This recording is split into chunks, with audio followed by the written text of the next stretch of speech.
Hello friends, welcome back. અને આજે આપણે જોઈશું કુળ. હવે લાસ્ટ લેક્ચર ની અંદર જે આપણે વાત કરેલી હતી કે ભાઈ જાતિ અને પ્રજાતિ, તો અહીંયા પણ આપણે ડેફિનેશન તો આપણને એનો ખ્યાલ જ છે કે ભાઈ ખાસ કરીને જે સમાનતા ધરાવતા જે કુળ ભેગા થઈ સમાનતા ધરાવતી જે પ્રજાતિઓ ભેગી થઈ અને કોની રચના કરે છે? કુળની. તો આપણે એક ડેફિનેશન કોમનલી આપણે એ પણ લખી શકાય કે ભાઈ કુળ છે, બરોબર, તો બે કે તેથી વધારે પ્રજાતિ ભેગી મળી અને કોની રચના કરે છે? કુળની. મિત્રો ખાસ યાદ રાખજો ભાઈ, બે કે તેથી વધારે પ્રજાતિ ભેગી મળી અને કુળની રચના કરે છે. એટલે જે એવા લક્ષણો અથવા એવા જે ઘણી પ્રજાતિઓના સમાન લક્ષણો જે ભેગા મળી અને કોની રચના કરશે? કુળની રચના કરે છે. હવે સિમ્પલ જે આની ડેફિનેશનમાં પણ આપણને ખ્યાલ આવે છે. અને ખાસ કરીને જે આપણે વાત કરીએ કે એની અંદર કુળ એ વાનસ્પતિક અને પ્રાચીનિક એમ બંને લક્ષણોને આધારે વર્ગીકૃત કરવામાં આવે છે. હવે એની અંદર એ પણ આપણે નોટ ડાઉન કરી લેશું ભાઈ, વાનસ્પતિક અને પ્રાચીનિક. વાનસ્પતિક એન્ડ પ્રાચીનિક, બરોબર. તો આ જે બંને છે, બરોબર, એ લક્ષણોને આધારે આપણે શું તો કે વર્ગીકૃત કરતા હોઈએ છીએ. હવે જે લાસ્ટ લેક્ચરની અંદર આપણે જે એક્ઝામ્પલ જોયેલા હતા, તો આપણે એની પણ આપણે વાત કરીએ છીએ કે ખાસ કરીને આપણે સૌથી પહેલા જે એક્ઝામ્પલ આપેલું છે એ પ્રમાણે જોઈએ. ભાઈ સૌથી પહેલા અહીંયા સોલેનમ, પિટુનિયા અને દતુરા, બરોબર. તો ખાસ કરીને યાદ રાખજો સોલેનમ,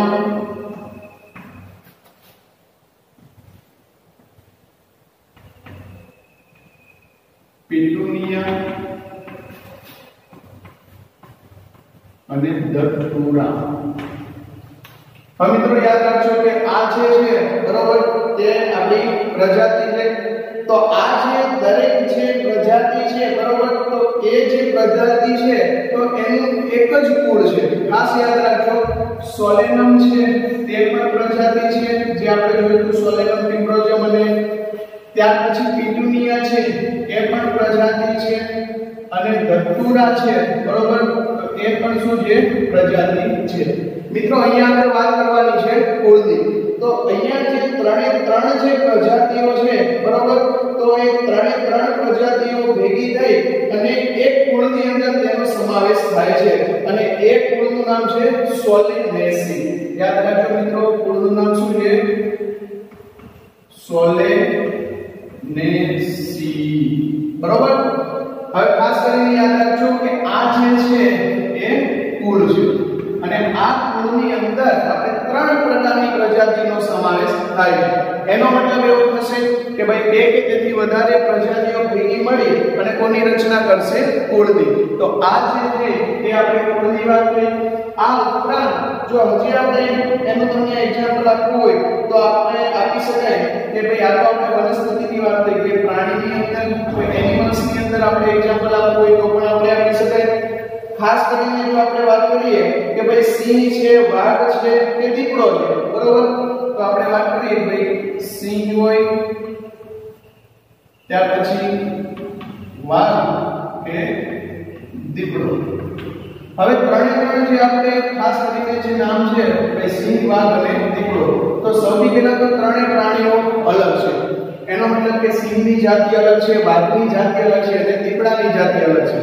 હવે આ ઉપરાંત સિંહ છે તો આપણે જે વાત કરી હતી ભાઈ લિયો છે, વાઘ છે તો આપણે એની ટાઇગ્રીસ પ્રજાતિ છે, દીપડો છે તો એની પ્રજાતિ આપણે જે પાર્ટસ છે, બરોબર. તો આ ત્રણે ત્રણ જે પ્રજાતિ છે, બરોબર, તો એ જે આપણે ત્રણે ત્રણ સોરી જે જાતિ છે તો એની પ્રજાતિને આપણે શું કહેતા હતા? પેન્થેરા. મિત્રો આ ત્રણ જાતિ છે, બરોબર, અને એની પ્રજાતિને આપણે શું કહેતા હતા? પેન્થેરા. મિત્રો ખાસ યાદ રાખજો, સિંહ જાતિ, વાઘ જાતિ અને દીપડો, આ ત્રણ જાતિને આપણે પેન્થેરા પ્રજાતિની અંદર આપણે સમાવેશિત કરેલી. હવે આ જે પેન્થેરા જે પ્રજાતિ છે, બરોબર, તો પેન્થેરા પ્રજાતિ છે એ આપણે બિલાડીની પણ આપણે પ્રજાતિની વાત કરેલી હતી, જેને આપણે શું કહેતા હતા? ફેલિસ. તો અહીંયા આપણે વાત કરીએ સૌથી પહેલા કે ભાઈ પેન્થેરા જે ખાસ કરીને જંગલી પ્રાણીઓ છે તેની પ્રજાતિ છે. ત્યાર પછી આપણે બિલાડી, બરોબર? તો બિલાડીની આપણે જે વાત કરતા હતા તો એની આપણે પ્રજાતિને શું કહેતા હતા? ફેલિસ, બરોબર? તો ફેલિસ એ પણ પ્રજાતિ છે, પરંતુ કોની પ્રજાતિ છે? બિલાડી. અને આ છે જંગલી પ્રાણી જેની અંદર આપણે સિંહ, વાઘ અને દીપડો. તો આ જે પ્રજાતિ છે, બરોબર, તો એ પ્રજાતિને આપણે કોમન એક કુળની અંદર જો આપણે મૂકવું હોય તો આપણે એના કુળનું નામ છે ફેલિડી. મિત્રો ખાસ યાદ રાખજો, ફેલિડી. તો અહીંયા જંગલી પ્રાણીઓ અને બિલાડી, તો ત્રણ અથવા આ જે બિલાડી છે, આ ત્રણ જંગલી પ્રાણીઓ એ એક જ કુળની અંદર એનો સમાવેશ થાય છે અને એના કુળનું નામ છે ફેલિડી. ફેલિડી. ખાસ કરીને મિત્રો યાદ રાખજો કે આ કુળને આપણે ખાસ કરીને શું લખશું? ફેલિડી, બરોબર? તો આ જે ફેલિડી છે એ થયું કુળ. પેન્થેરા પ્રજાતિ, ફેલિસ પ્રજાતિનું સમાન અથવા કોમન જે કુળ છે જેને આપણે શું કહીએ છીએ? ફેલિડી. મિત્રો આપણે ઘણી વખત એવું આપણે જોયું હશે કે બિલાડી અને કૂતરો, બરોબર, તો એનું આપણે જો વ્યવસ્થિત નિરીક્ષણ કરીએ અથવા ઓબ્ઝર્વેશન કરીએ તો આપણને ખ્યાલ છે કે એની અંદર અમુક સમાન લક્ષણો પણ જોવા મળે છે અને વિવિધતા પણ જોવા મળે છે. તો આ સામ્યતા અને વિવિધતા, એનો મતલબ એવો નથી કે કૂતરાને આપણે અથવા કૂતરું છે આ જ કુળમાં નહીં આવે, પરંતુ તો અહીંયા આપણે બીજી વાત કરીએ કે ભાઈ ફેલિડી છે, બરોબર, તો એ બિલાડીનું કુળ અથવા આપણે સિંહનું, વાઘ કે દીપડો કે બિલાડીના કુળ તરીકે આપણે ઓળખીએ છીએ. તો આપણે વાત કરીએ ભાઈ બિલાડીનું કુળ, જેને આપણે શું કહીએ છીએ? ફેલિડી. પરંતુ આપણે કૂતરાની અંદર જો આપણે વાત કરીએ તો એ જે કૂતરાનું કુળ છે એના બાહ્ય લક્ષણો અલગ છે અથવા બાહ્ય લક્ષણોમાં જે આપણને વિવિધતા જોવા મળે છે એના આધારે આપણે કૂતરાના જે કુળ છે એને આપણે કેનિડી તરીકે આપણે ઓળખીએ છીએ.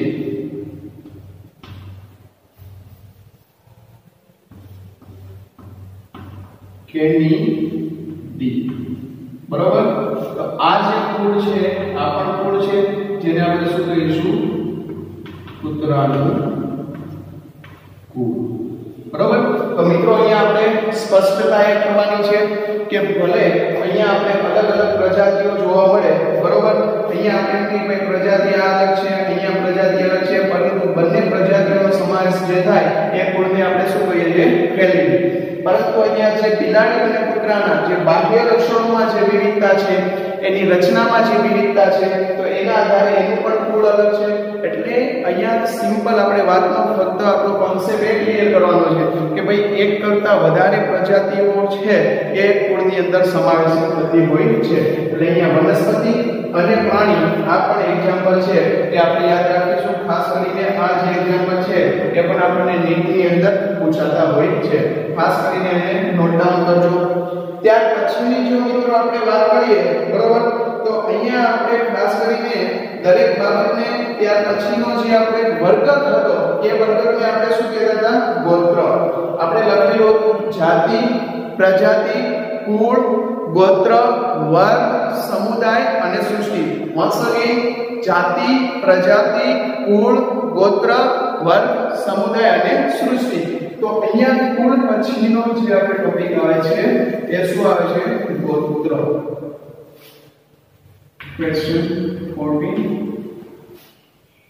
સમજાવો ગોત્ર.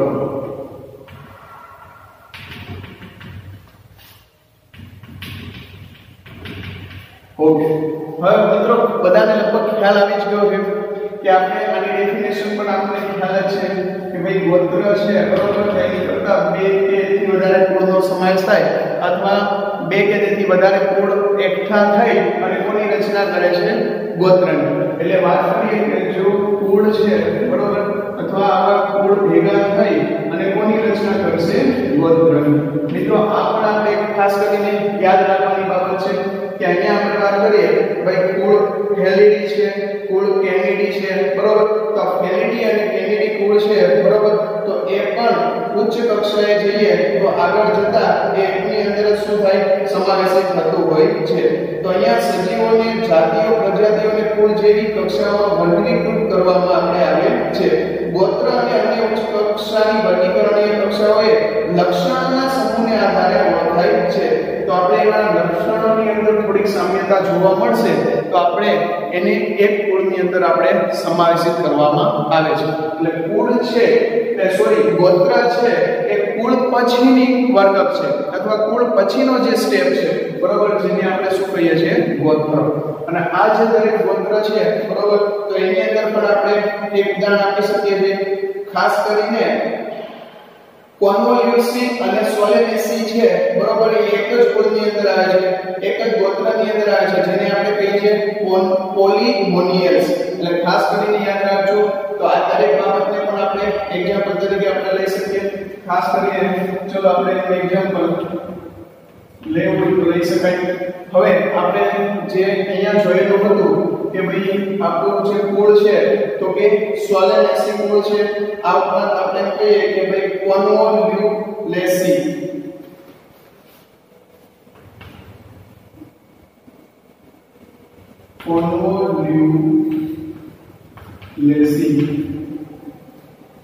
and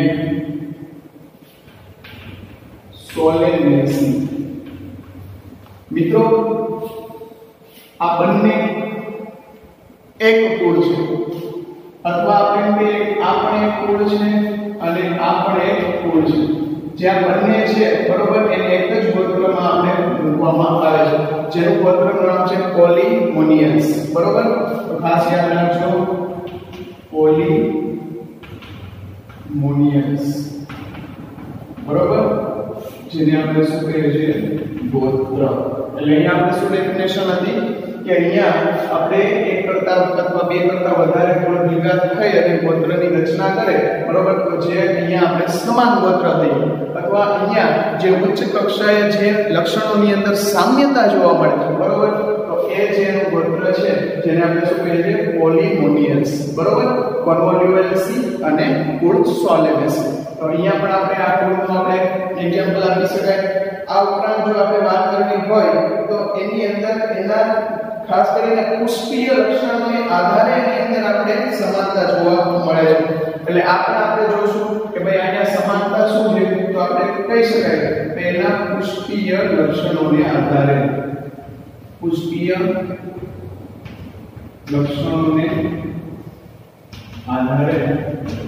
શું જોવા મળે છે સમાનતા. બરોબર, જે આપણે નેક્સ્ટ છે પ્લાન્ટના જે ચેપ્ટરની અંદર ત્યારે આપણે જોઈશું ખાસ કરીને એના પુષ્પીય લક્ષણો કયા કયા છે. બરોબર, ખાસ કરીને કોઈ એકલિંગી પુષ્પ છે, દ્વિલિંગી છે. બરોબર, આ ઉપરાંત આપણે એની અંદર છે બીજો આપણે પરિમિતિ છે, દરેક બાબતની આપણે ત્યારે ડિસ્કસ કરીએ.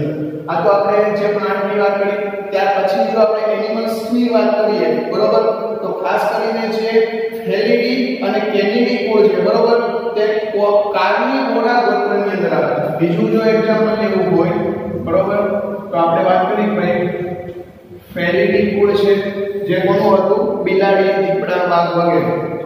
અને બીજું કુળ હતું કેનિડી.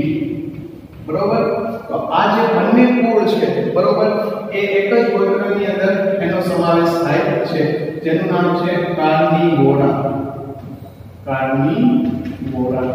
જેને પણ આપણે શું કહીએ છીએ ગોત્ર. એટલે બિલાડીનું કુળ છે, આ કૂતરાનું કુળ છે.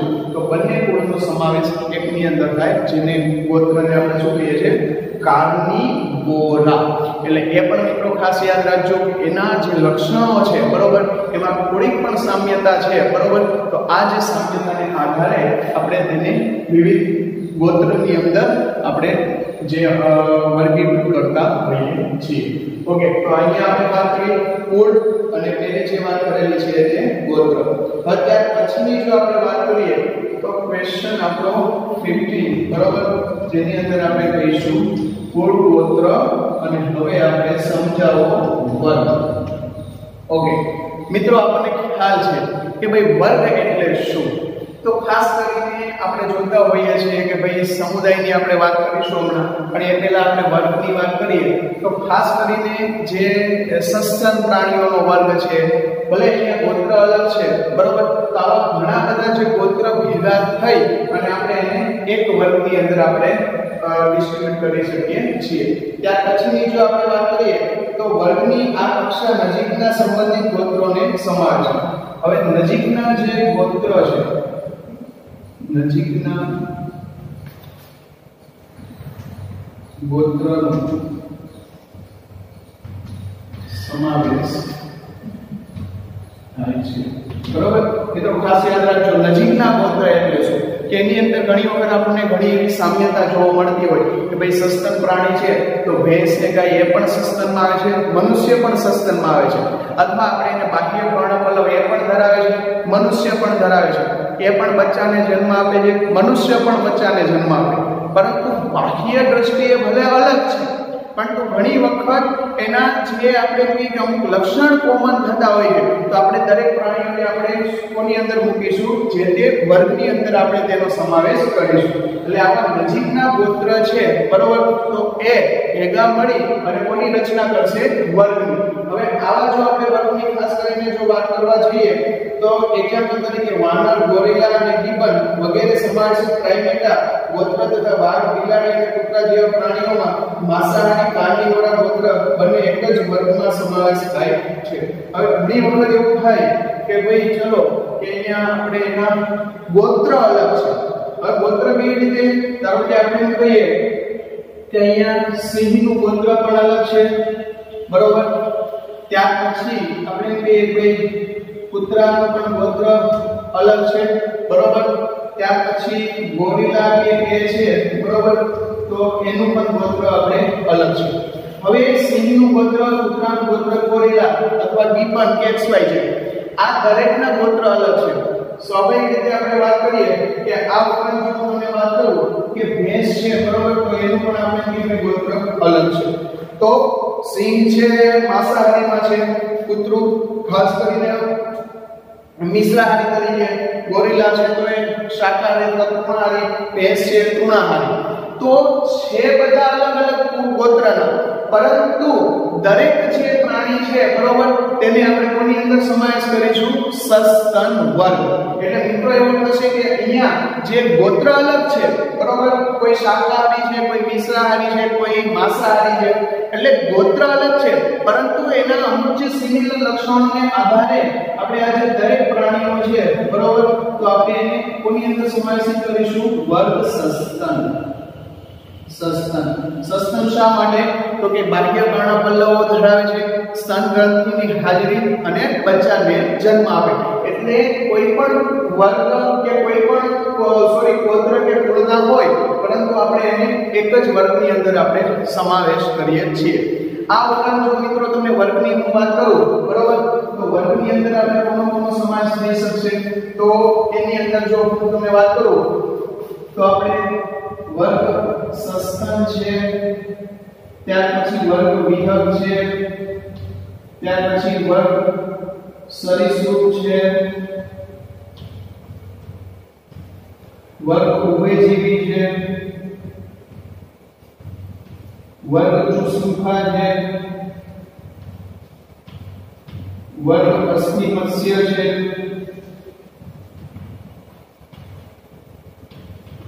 વર્ગ કાસ્તિમત્સ્ય.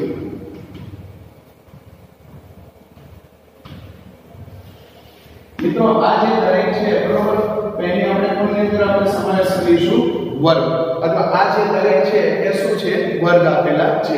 જે પણ આપણે પ્રાણી સૃષ્ટિનો જે વર્ગીકરણ કરીશું, બરોબર, ત્યારે આપણે એની અંદર ખાસ કરીને અભ્યાસ કરીશું. આ પ્રાણી સૃષ્ટિની વાત કરેલી છે, તો પ્રાણીઓની અંદર પણ જે આપણે ગોત્રની ઉપર વાત કરીએ તો આપણે વિવિધ પ્રકારના અથવા વર્ગ, આવા વર્ગોની અંદર સમાવેશિત થતો હોય છે. તો આ વાત થઈ આપણે કુળ, ગોત્ર અને વર્ગ. હવે ત્યાર પછીની જો વાત કરીએ તો ત્યાર પછીનો આપણે વાત આવશે સમુદાય. તો સમુદાયની પણ હું તમને અહીંયા એક વાત કરી આપું. હવે આ સમુદાયની અંદર ખાસ કરીને વાત કરીએ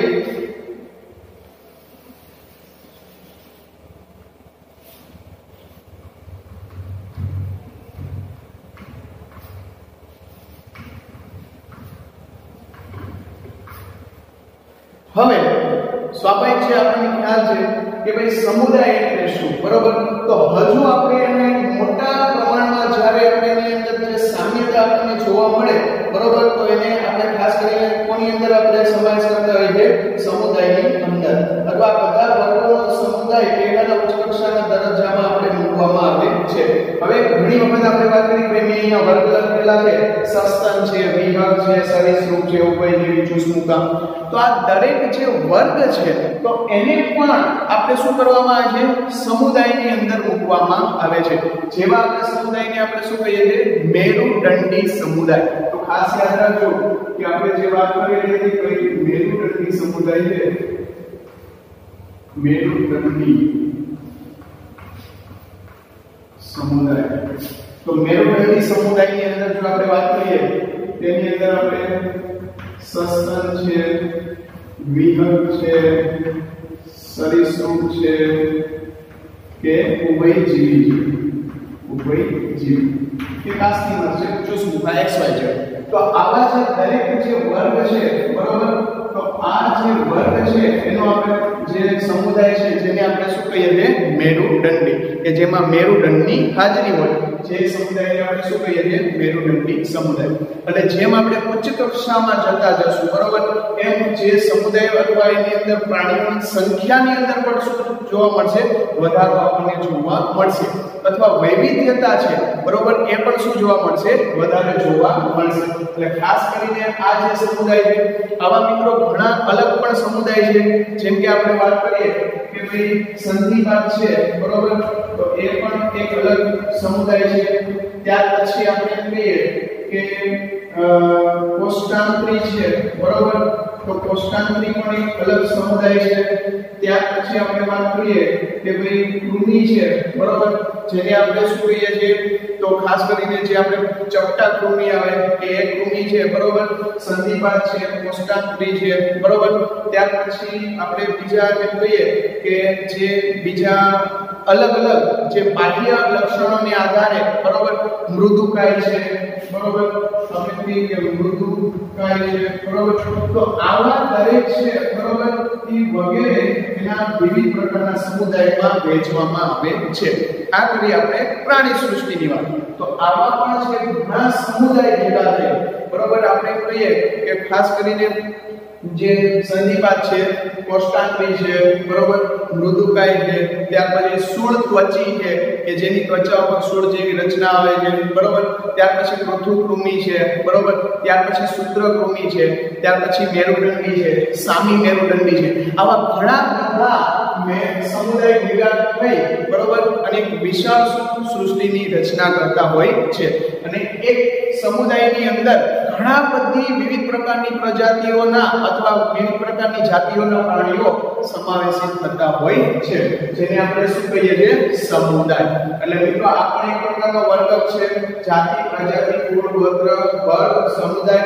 અને હવે છેલ્લે જો આપણે વાત કરીએ તો શું આવશે? સૃષ્ટિ.